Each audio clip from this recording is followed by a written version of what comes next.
Yeah, so I think the story with nickel is that we have obviously seen a huge amount of new production come on stream, particularly out of Indonesia.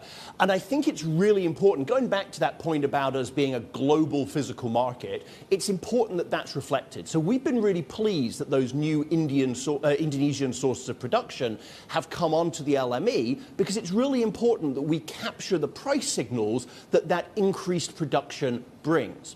But that having been said, I'm ultimately a long-term bull on the electrification story. I drive an electric vehicle. I think an increasing number of people do. And going forwards, there's no doubt about the criticality of nickel. So you're absolutely right. The story has been one of more production coming on board. That's what price signals should do. It's important that's reflected on global markets like ours, which it has been. But going forward, we know there's still huge investor interest in this space because of the global dynamics of where electrification is going.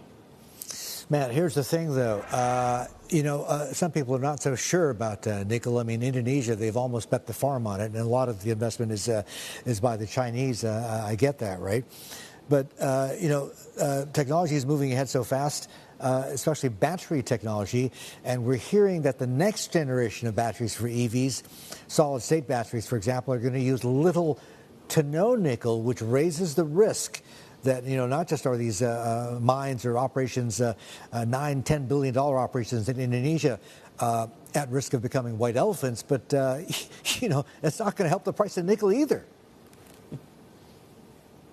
And technology always moves on, and I wouldn't dispute that. But of course, the price signals are crucial to that technology. So I think where the nickel industry stands right now is they realize that if they can provide a stable source of supply, reliable supply at reasonable rates, then they will maintain their position within cathode battery chemistries. So nobody's denying that technology is going to move on, but it's absolutely crucial that these sources of strategic metal supply are maintained, and that then gives the technologist, it gives the battery manufacturers that range of options when they look at their future technology.